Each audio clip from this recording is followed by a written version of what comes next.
नमस्कार दोस्तों, आप सभी का हमारे चैनल पर स्वागत है। मैं दिशा हूँ। मैं एक देहात की लड़की हूँ। गांव की एक लौती लड़की थी जिसके परिवार वालों ने बाहर पढ़ने को भेजा था, वरना गांव में कोई भी लड़की 5वीं से ज्यादा पढ़ी लिखी नहीं थी, क्योंकि गांव में कोई बड़ा स्कूल नहीं था। शादी से कुछ दिन पहले ही मेरे मंगेतर ने मुझसे अपनी पवित्रता साबित करने को कहा। हमारे गांव में बाबा जी का आश्रम था। उस आश्रम में कुटिया बनी हुई थी जहां लड़कियों को 5 दिन गुजारने पड़ते थे। अगर लड़कियां कुंवारी नहीं होती तो लड़कियां गायब हो जाती थी, और अगर कुंवारी होती थी तो 5 दिन बाद सही सलामत वो अपने घर लौट जाती थी, जिसका मतलब था कि वह कुंवारी है। मैंने बहुत मना किया था कि मुझ पर ऐसे जुल्म ना करो, लेकिन फिर भी मुझे जबरदस्ती आश्रम ले जाकर बंद कर दिया गया और रात को कुटिया में ही सोना पड़ा। बीच रात में ही मेरे साथ जो हुआ, जिसकी वजह से मेरी रूह कांप गई, क्योंकि मेरे घर पर शादी की तैयारियां जोरों शोरों से चल रही थी। मैं बहुत खुश थी। मेरे मंगेतर का नाम अभिनव है। वह हमारे गांव के ही जमींदार के यहाँ नौकरी करता था। हमारा रिश्ता भी गांव के जमींदार ने ही करवाया था। वह बहुत धनी और भला आदमी है। मेरी सहेलियां मुझे अभिनव का नाम लेकर चिढ़ाती थी। मैं भी अभिनव को पहले कभी नहीं देखी थी। वह मेरे पापा का दोस्त का बेटा था। मैं दुल्हन बनी अपने कमरे में बैठी थी। जब बारात के आने का शोर मेरे कानों तक गया तो मैं और ज्यादा खुश हो गई थी। मैं अपने गांव की सबसे होनहार और पढ़ी लिखी लड़की थी। सारे गांव में सबसे पहले इंटर पास करने वाली मैं ही थी। मेरे पापा किसान थे, लेकिन मुझे पढ़ने लिखने का बहुत शौक था। 5 क्लास पढ़ने के बाद मैं अपने गांव में आगे नहीं पढ़ सकती थी, क्योंकि वहां कोई हायर एजुकेशन वाला स्कूल नहीं था। इसलिए मैंने अपने पापा से जिद किया कि मुझे आगे पढ़ने दें, लेकिन मेरे माता पिता बिल्कुल नहीं चाहते थे कि मैं आगे पढूं। मैं भी कहाँ मानने वाली थी। मैंने अपने पापा को बड़े प्यार से समझाया, लेकिन वह नहीं माने। तब मैं उनसे नाराज हो गई और कई दिनों तक मैंने खाना भी नहीं खाया। फिर पापा को मेरी जिद के आगे मानना ही पड़ा, लेकिन उन्हें डर था कि कहीं वहां जाकर मैं कहीं बदल न जाऊं, कहीं बाहर जाकर मैं बिगड़ न जाऊं। उन्होंने यह भी सुन रखा था कि लड़कियां जब बहुत ज्यादा पढ़ लिख लेती हैं तो किसी की बात नहीं सुनती, यहाँ तक कि अपने माँ बाप की भी बात नहीं सुनती और अपने माँ बाप से बहस करती है। इसलिए मुझे आगे पढ़ने से रोक रहे थे, लेकिन उन्होंने मेरे आगे यह शर्त रखी कि मैं जहाँ चाहूँगा वही तुम्हारी शादी होगी। मुझे तो सिर्फ आगे पढ़ना था, इसलिए मैं उनकी शर्त खुशी से मान ली। गांव के पास कोई स्कूल नहीं था जिसमें मैं आगे की पढ़ाई कर सकूं, इसलिए मुझे शहर भेज दिया गया। मैं वही हॉस्टल में ही रहती थी। 15 दिन बाद मेरा आना जाना गांव होता था। जब भी मैं घर जाती थी तो गांव के लोग मेरे पापा को ताने बाने देते थे। यह तो इसे आगे पढ़ा रहे हैं, आगे चलकर यही लड़की इनका नाक कटवा देगी, फिर तो कहाँ मुंह छुपाए फिरेगा।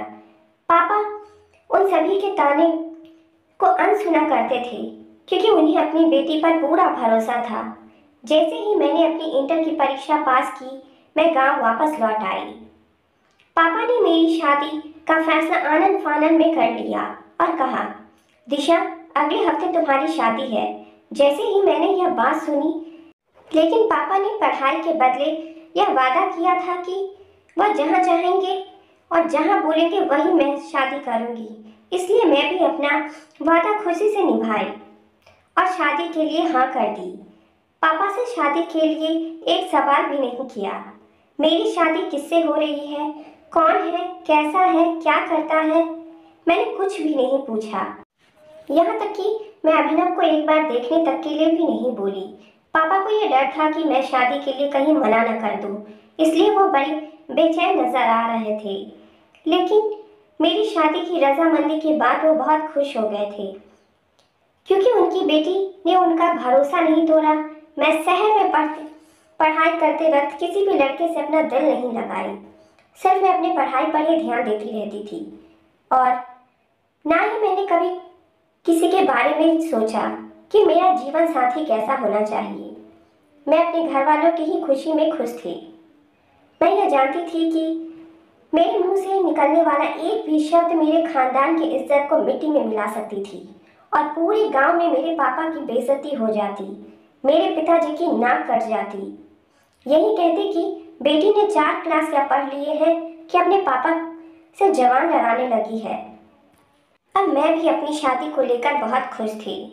जैसे जैसे दिन करीब आ रहा था, मेरे पिताजी की बेचैनी बढ़ती ही जा रही थी, क्योंकि गांव में सभी लोग मेरी पढ़ाई के खिलाफ थे और मैं पढ़ाई करती ही जा रही थी और हॉस्टल में भी इतने दिन रही। गांव वाले तरह तरह की बातें कर रहे थे, लेकिन मेरे पापा मेरी खुशी के आगे सबको नज़रअंदाज कर देते थे। मगर अब शादी बिल्कुल नज़दीक आ रही थी तो पापा की बेचैनी बढ़ती ही जा रही थी। लेकिन शादी से पहले मम्मी मेरे कमरे में आई और जो सवाल उन्होंने मुझसे पूछा उसे सुन मैं तो दंग ही रह गई। फिर मुझे अपने पापा की बेचैनी का वजह पता चला। मैं सोच भी नहीं सकती थी कि मुझ पर ऐसे ऐसे सवाल भी उठाए जाएंगे। मम्मी मुझसे कहने लगी, 7 साल शहर में रहकर आई हो, कहीं इज्जत की अर्थी तो नहीं उठवा लाई हो। वहां सबके सामने तुम्हारा पवित्र होने का इम्तिहान है। अगर कुछ भी गलत हुआ तो तेरे माँ बाप तो मर ही जाएंगे। यह कहकर मम्मी रोने लगी। मैं अपना होश संभाली और कहा, मम्मी ये आप कैसी बातें कर रही हैं? मैंने कुछ भी गलत नहीं किया है। मैं तो सबकी नज़रों से बचकर ही रहती थी। कभी बुरी संगति का असर अपनी पढ़ाई पर और खुद पर नहीं होने दिया। मैंने ऐसा कुछ भी नहीं किया है मम्मी कि मैं आपकी इज्जत की अर्थी उठवा दूं। लेकिन मेरी मम्मी मेरी बातों से संतुष्ट नहीं हुई, क्योंकि गांव के लोग उन्होंने मेरे चरित्र पर न जाने कैसे कैसे सवाल उठाए थे।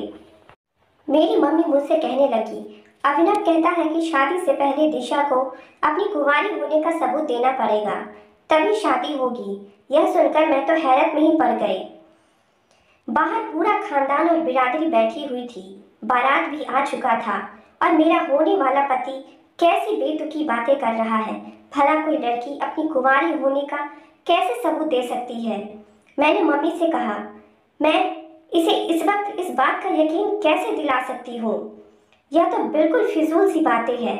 वह कहने लगा, शहर में रहकर ये पढ़ने वाली लड़कियां चरित्रहीन होती है, इसलिए मैं शादी तब तक नहीं करूँगा जब तक वह अपने आप को पवित्र साबित नहीं कर देती।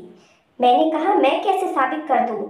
तब माँ ने कहा, अभिनव कहता है कि अगर बाबा जी के पवित्र आश्रम में अगर वो 5 दिन गुजार ले और वहाँ से सही सलामत अगर वापस आ जाए तभी मैं उससे शादी करूँगा। अगर वो चरित्रहीन होगी तो वह कमरा में गायब हो जाएगी, क्योंकि उसे शैतान ले जाएगा। वह कमरा आश्रम में है। उस कमरे को बहुत ही तपस्या कर कर बनाया गया है, पवित्र लोगों के लिए। जब भी किसी लड़की पर शक हो जाता है तो उसे उसी कमरे में बंद कर दिया जाता है और उस लड़की को वहाँ 5 दिन गुजारने पड़ते हैं। मैं पढ़ी लिखी थी, इसलिए यह आश्रम वाली कहानी मुझे बिल्कुल समझ नहीं आ रही थी। आखिर यह कैसे हो सकता है कि एक बंद कमरे में चरित्रहीन को साबित कर सकता है? मैं यह सोच में पड़ गई कि आजकल के दौर में ये गांव वाले लोग एक लड़की को चरित्रहीन और पवित्र साबित करने को इस तरीके से कह रहे हैं, इतनी गंदी तरीके से। भला इन सब चीज़ों से कैसे पता चल सकता है? और 5 दिन तक इन जंगलों में बैठकर क्या करूंगी मैं? मुझे तो कुछ समझ ही नहीं आ रहा था। भला मेरी चरित्र के बारे में मुझसे ज़्यादा कौन जान सकता है? मेरी मम्मी पापा और गांव वाले पंचायत भी वहाँ मौजूद थे।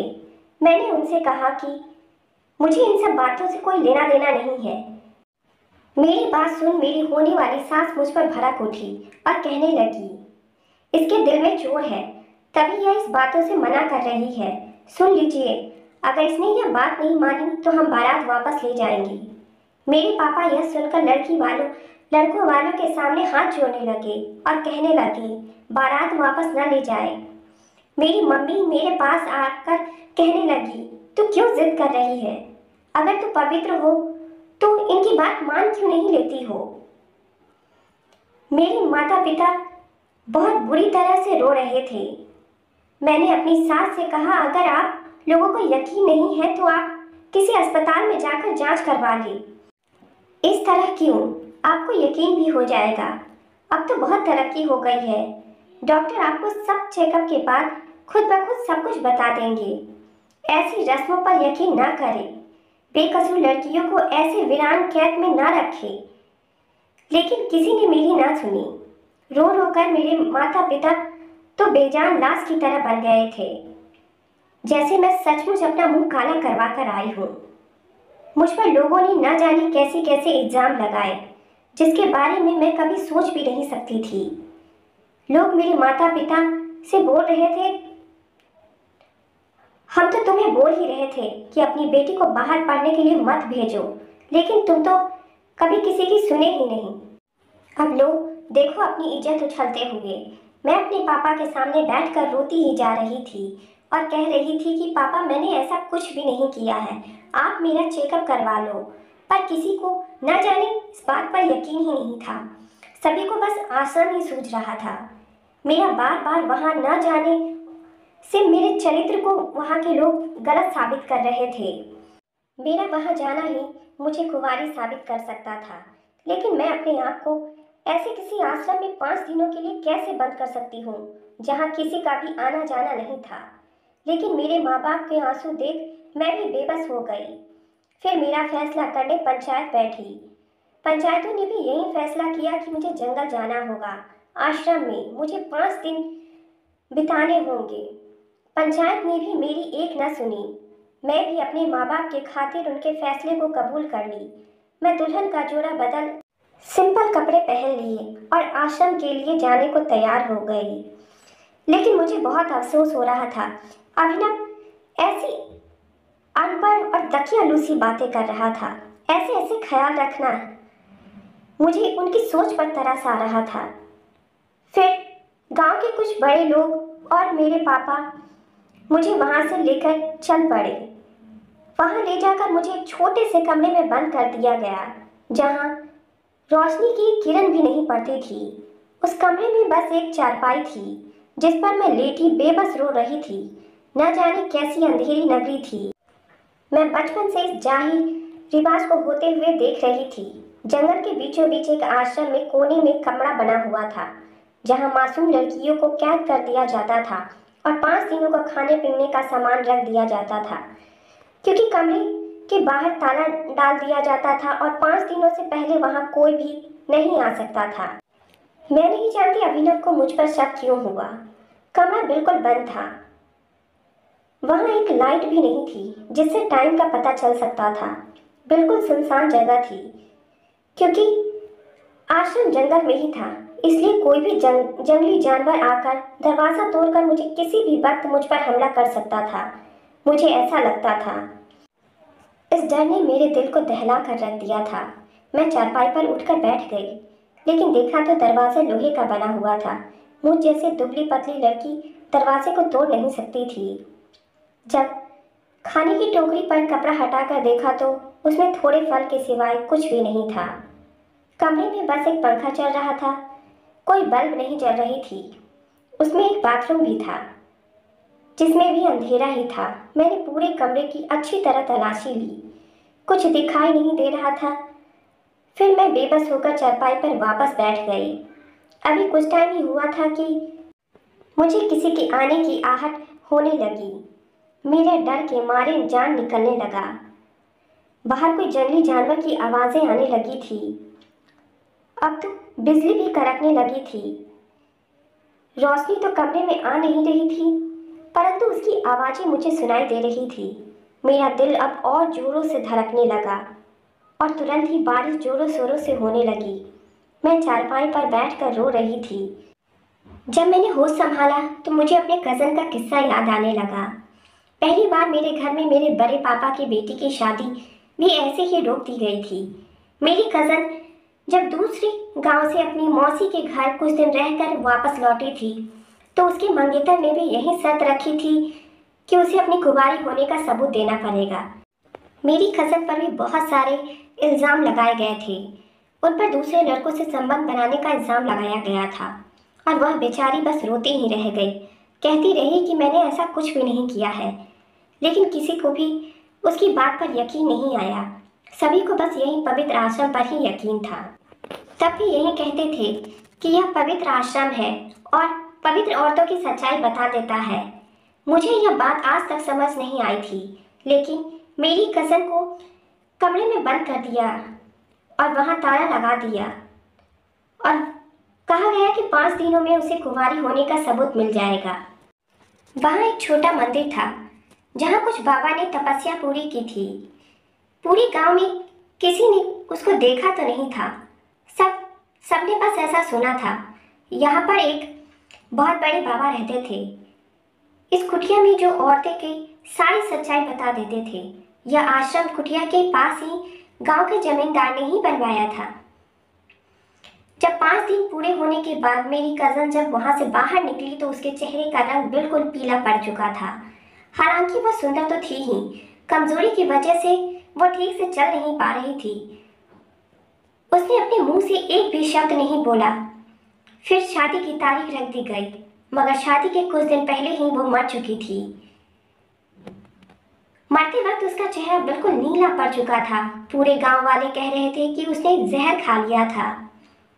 मैं उस वक्त सिर्फ 9 साल की ही थी। मुझे अपनी कज़न से बहुत ज़्यादा लगाव था। उसके मरने के बाद मैं बहुत रोई। आज मेरे साथ भी वही दोहराया जा रहा है। यह सब सोचकर मैं और ज़्यादा परेशान हो रही थी, लेकिन अब रोने धोने से तो कोई फ़ायदा होने वाला था नहीं, इसलिए मैंने सब कुछ भगवान पर छोड़ दिया, वही सब ठीक करेंगे। फिर मैं वॉशरूम चली गई। अभी मैं हाथ ही धो रही थी कि बाथरूम के अंदर से खिड़की खुली। मैं बहुत हैरान हो गई। जब कमरे में कोई खिड़की नहीं तो वॉशरूम में खिड़की कैसे हो सकता है?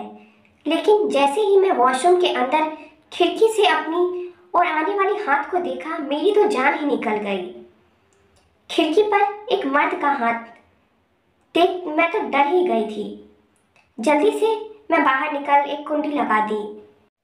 फिर मैं सोचने लगी कि यह क्या माजरा है। इस कमरे के आसपास तो कोई आता जाता नहीं, फिर कमरे में कोई खिड़की नहीं तो वॉशरूम में खिड़की क्यों है? देखने पर भी वह दीवार जैसा ही नजर आता है। फिर यह खिड़की कहाँ से आ गई? मैं वहां से बाहर निकली और दरवाज़ा बंद कर ली तो कुछ देर बाद वहां से दरवाज़ा पीटने की आवाज़ें आने लगी। मेरे हाथ पैर दोनों जोरों से कांप रहे थे। मुझे ऐसा महसूस हो रहा था जैसे मुझे अभी हार्ट अटैक आ जाएगा। लेकिन बाथरूम का दरवाज़ा भी लोहे का ही बना हुआ था। वह इतनी आसानी से खुलने वाला नहीं था। मैं डरकर कमरे के कोने में बैठ गई। दरवाज़ा नहीं खुला। मुझे किसी की आवाज़ें सुनाई नहीं दे रही थी, बस दरवाज़ा ठक ठक बजने की आवाज़ें आ रही थी। कुछ देर बाद आवाज़ें भी बंद हो गई। आखिर वो कौन था? कहीं कोई बनमानुस तो नहीं, क्योंकि उसके हाथ पर बहुत बाल थे। बनमानुस समझ ही मेरे तो जान निकली जा रही थी। मैं जंगल के कमरे में ही थी। यहाँ खतरनाक जानवर होना कोई बड़ी बात नहीं थी, लेकिन नींद भी ऐसी चीज़ है जो हर हाल में आ ही जाती है। रोती रोती कब मेरी आंख लग गई मुझे पता ही नहीं चला। और जब सुबह उठकर मुझे उन बातों का ख्याल आया तो मुझे फिर से डर लगना शुरू हो गया। पूरा दिन मेरा डरते डरते निकल गया। भूख से जब मैं लौटने लगी तब मैंने थोड़े फल खाए। फिर मैंने हिम्मत कर वॉशरूम गई। मैं हैरत में पड़ गई क्योंकि वहाँ कोई खिड़की नहीं थी, बस एक दीवार ही थी। मैं इस कदर घबराई हुई थी कि मैं जल्दी से वापस अपने कमरे में आ गई और सोचने लगी, खिड़की कहाँ गई? यहीं से तो हाथ आई थी। उस रात फिर से दरवाज़ा बजाने की आवाज़ें आई। मैं चौंक उठी। कोई भी अंदर कैसे आ सकता है? यह क्या माजरा है? कौन रात को जाकर कमरे का दरवाज़ा खटखटाता है? ऐसा लगता है जैसे दरवाज़ा ही तोड़ देगा। लेकिन दरवाज़ा बहुत मजबूत था, आसानी से खुलने वाला नहीं था और मैं भी दरवाज़ा नहीं खोली और ना ही मैंने कोई आवाज़ की जैसे मैं कमरे में मौजूद हूँ। मेरी वहाँ यह दूसरी रात थी आधी रात को न जाने कौन आकर दरवाज़ा पीटता है। पूरे दिन वहाँ से कोई भी आवाज़ नहीं आती।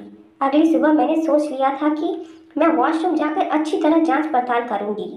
सुबह होते ही मैं वॉशरूम की अच्छी तरह से मैं जांच पड़ताल की।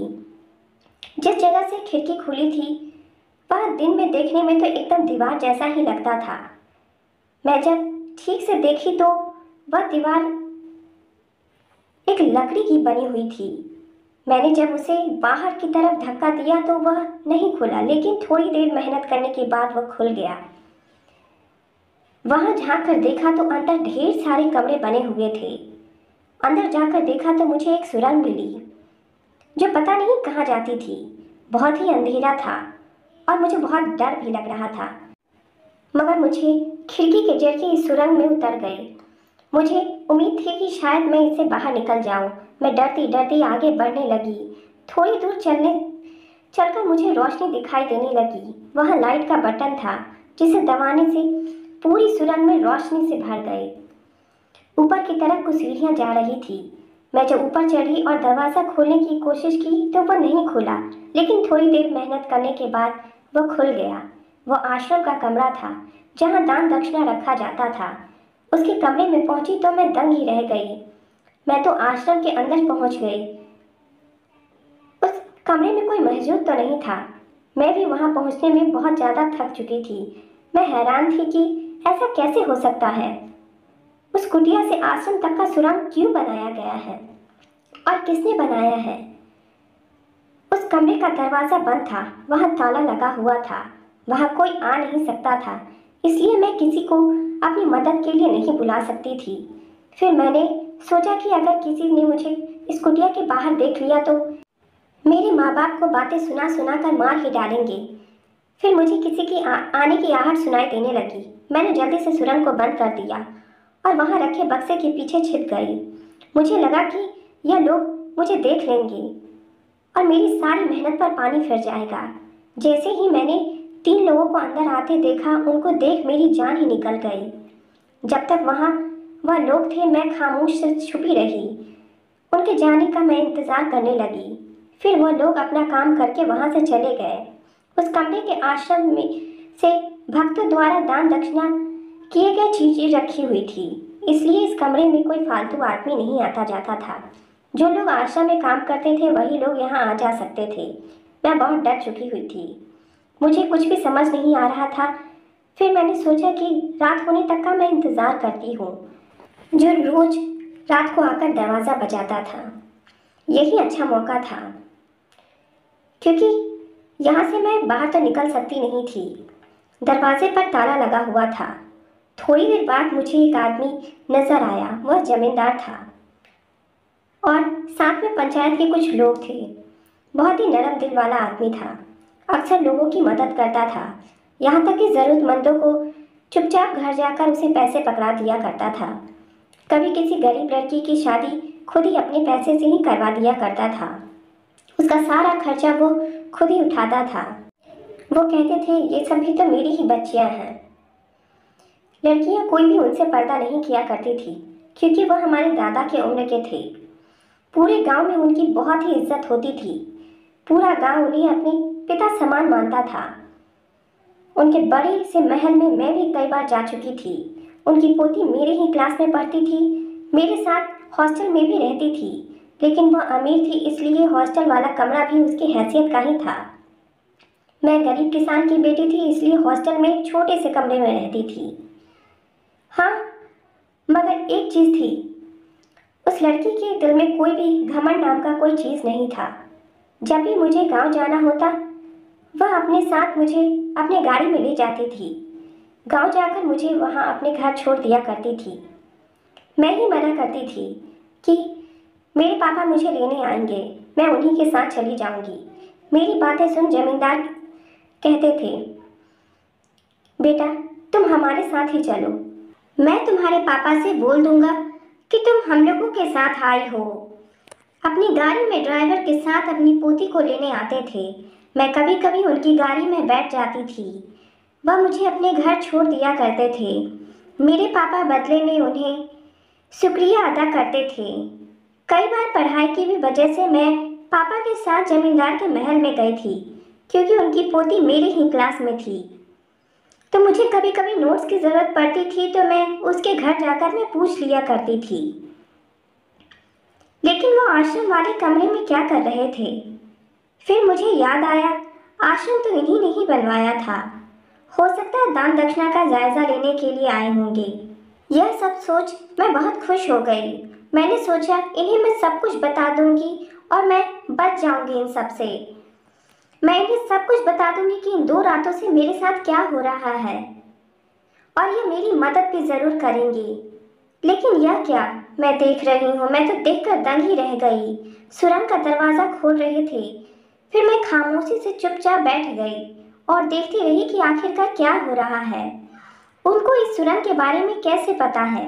जहाँ मैं इन्हें मसीहा समझ रही थी कि वो मेरे दुखों का विनाश करेंगे, मैंने वही देखा कि जमींदार सब अपने 2 नौकरों के साथ सुरंग का दरवाजे पर खड़े थे। एक नौकर ने बनमानुस के कपड़े पहन लिए और दूसरी नौकर ने दरवाजा खोल दिया और फिर सुरंग पर चले गए, यह कहते हुए कि अगर इस लड़की ने आज दरवाजा नहीं खोला तो दरवाजे को तोड़ देना। यह सुनकर मेरे तो होश ही उड़ गए। यह इंसानी रूप में दरिंदे से कम नहीं था।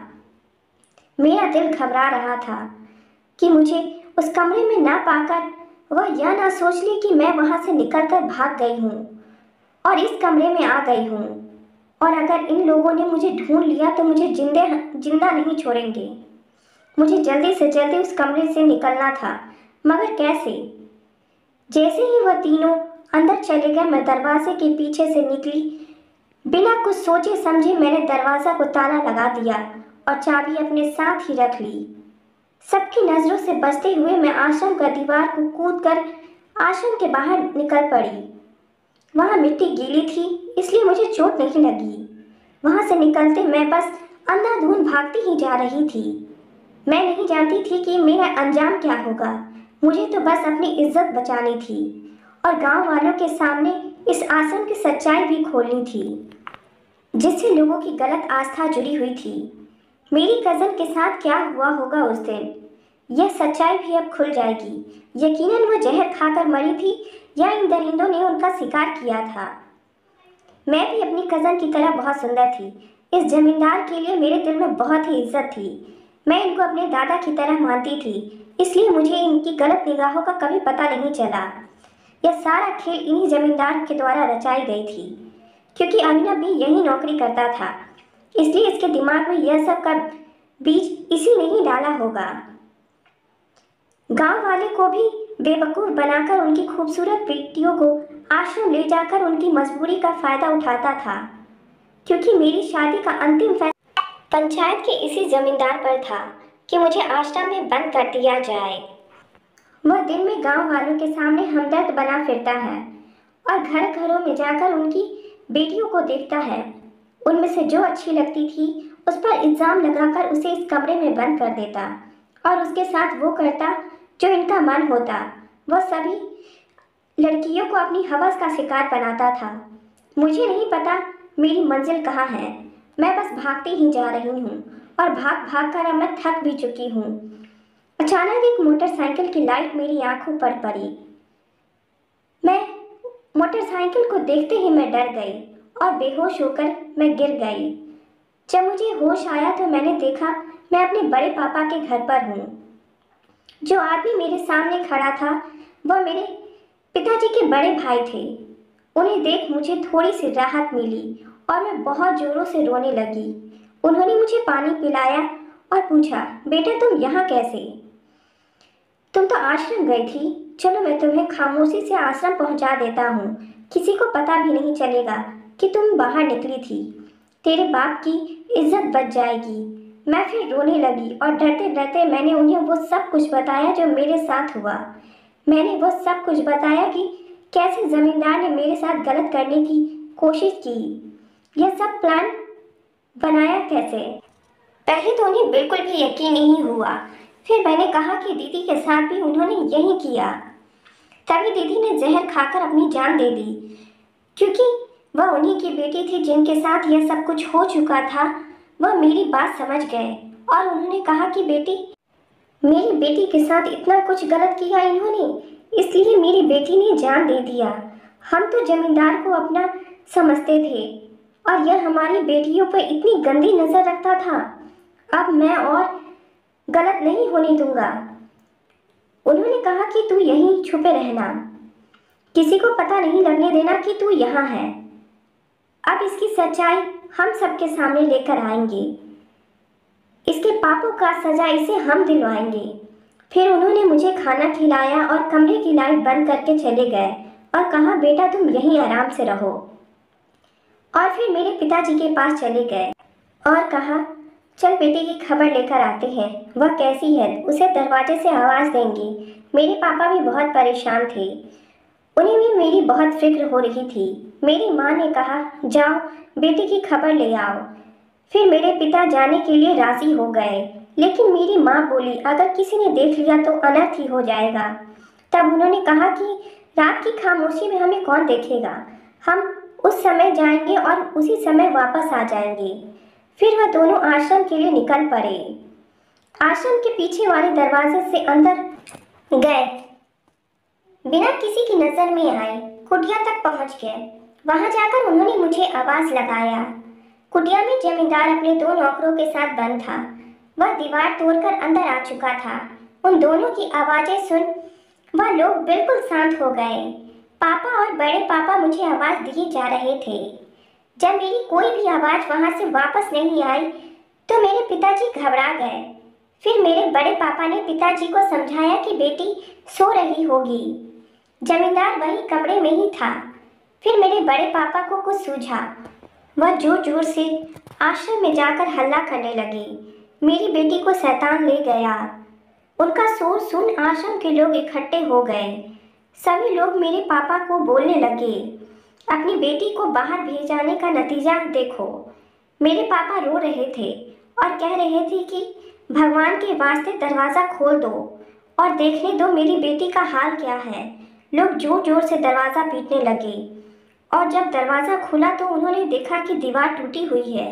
जमींदार तो पहले ही वहाँ से भाग चुका था, लेकिन बूढ़ा होने की वजह से वह पूरी तरह सुरंग से बाहर नहीं निकल पाया था और लोगों ने जब उसे उस सुरंग में देखा तो हैरान ही रह गए और पूछा, भला यह क्या मामला है, आप इतनी रात को इस सुरंग में क्या कर रहे हैं? दीवार तो टूटी हुई है। बहुत सारे सवाल करने लगे, पर उन सवालों का जवाब उसके पास कुछ नहीं था। और फिर वो नौकर जो बनमानुस के कपड़े पहने दिखे, लोगों को सब समझ में आ गया था कि यह कोई शैतान नहीं बल्कि बहरूपिया है जो लड़कियों का शिकार करता है। और यह भी जान गए कि लड़कियों को जमींदार यहाँ तक पहुँचाता है। फिर पुलिस वाले को बुलाकर सारे मामले की जांच करवाई गई। जमींदार को भी पुलिस के हवाले कर दिया गया और उनसे सारे सवाल पूछे गए कि सभी लड़कियां कहाँ हैं। सभी को यही लग रहा था कि और लड़कियों की तरह मुझे भी कत्ल कर कहीं छुपा दिया गया है। मेरे पापा का तो रो रो कर बुरा हाल हो रहा था कि आखिरकार उनकी बच्ची कहाँ चली गई। फिर मेरे बड़े पापा ने कहा कि आपकी बेटी बिल्कुल सही सलामत है, मेरे घर पर है। सभी लोग भागकर मेरे बड़े पापा के घर पर आए। मुझे सही सलामत देख पापा को जान में जान आया। अभिनव भी भाग कर आया। उसने बताया कि ये शक का बीज जमींदार ने ही उसमें बैठाया था और उसके माँ बाप में भी डाला था। उसने मेरे पिताजी से माफ़ी मांगी और फिर तय किया गया कि आज के बाद फिर कभी कोई ऐसा रिवाज नहीं किया जाएगा। अपनी अपनी बेटियों पर ही भरोसा करना चाहिए, ना कि किसी और की बातों पर। फिर बहुत सी लड़कियों ने भी यह बयान दिया कि जमींदार उनके साथ जबरदस्ती किया करता था। वह लड़कियों को आश्रम ले जाया करता था और नशीली दवाई खिलाकर उनके साथ जबरदस्ती करता था, जिससे उन्हें पता नहीं चलता था और उनकी इज्जत गांव में बनी रहती थी। जो लोग इसका विरोध करते थे उन्हें मार दिया जाता था और वहीं आश्रम में दफन कर दिया जाता था। ऐसा बयान उसने खुद भी पुलिस के सामने दिया था। फिर पुलिस ने आश्रम की अच्छी तरह तलाशी ली। वहां कई कंकाल मिली। गांव वालों का तो रो रो कर बुरा हाल हो गया। उनकी बेटियों के साथ इस दरिंदे ने इतना बुरा किया। उन्हें बहुत अफसोस हो रहा था कि उन्होंने अपनी बेटियों की बात क्यों नहीं सुनी और दूसरों के कहने पर क्यों चले गए। दोस्तों, ये कहानी आपको कैसी लगी जो कमेंट सेक्शन में ज़रूर बताएं और चैनल को लाइक शेयर सब्सक्राइब ज़रूर करें ताकि हर वीडियो का नोटिफिकेशन सबसे पहले आपको मिले। धन्यवाद।